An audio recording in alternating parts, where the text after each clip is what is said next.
दूध उत्पादक शेतकऱ्यांच्या खात्यात 15 कोटी जमा। संभाजीनगर जिल्ह्यातील 12,000 शेतकऱ्यांना फायदा। जिल्हा दूध व्यवसाय विकास अधिकाऱ्यांची माहिती।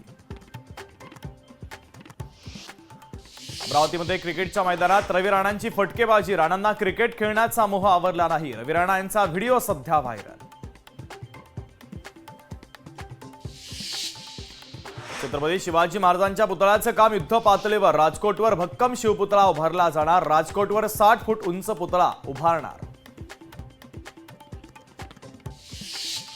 कोस्टल रोड आणि वांद्रे सिलिंकला जोडणारा मार्ग आजपासून खुला। मुख्यमंत्री फडणवीस आणि उपमुख्यमंत्री शिंदेंच्या हस्ते पार पडलं लोकार्पण।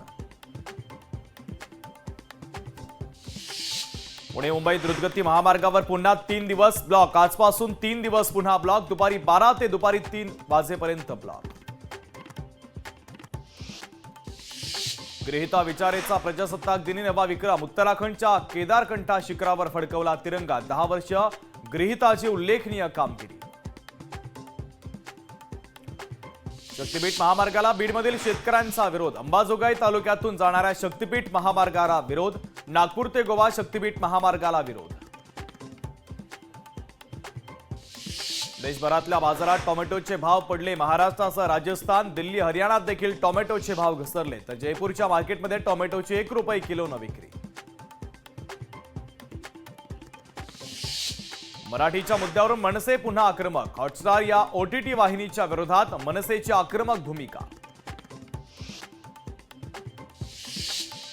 नवी मुंबईमध्ये अज्ञातांकडून टोपरी चालकाला धमकी। माल विकणं थांबव अन्यथा केस करू। दादागिरी करतानाचा CCTV। लोकशाही मराठीच्या हाती।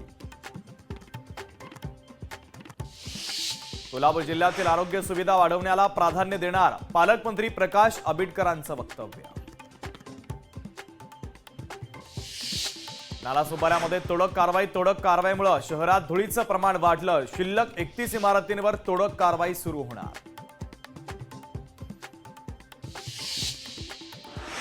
नागपूरमध्ये गुटखा विक्री करणाऱ्या किराणा दुकानावर पोलिसांची कारवाई। तर 2,44,000चा मुद्देमाल जप्त। गुटखा विक्री करणाऱ्या किराणा दुकानदाराला पोलिसांनी केली अटक। नवी मुंबई आयुक्तालयाच्या परिसरातील बांगलादेशी नागरिकांना अटक। अनधिकृतपणे राहणाऱ्या बांगलादेशी नागरिकांवर गुन्हा दाखल करत पोलिसांनी केली अटक। रत्नागिरीमधील अनधिकृत बांधकामांवर बुलडोझर। रत्नागिरीच्या मिरकरवाडा बंदरातील अतिक्रमण हटवलं। मत्स्य आणि बंदर विभागाच्या माध्यमातून संयुक्तरित्या मोठी कारवाई। ट्रक आणि रिक्षाचा अपघात। ट्रकमधील अवजड रूळ अंगावर पडल्याने 7 प्रवाशांचा मृत्यू। तेलंगणामधील वारंगल मामुरुलू मार्गावरची दुर्घटना।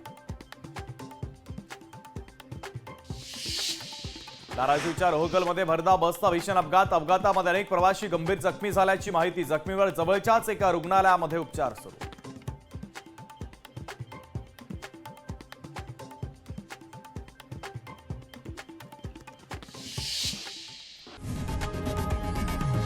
लोकशाही मराठी ऐका, पहा, जागरूक रहा।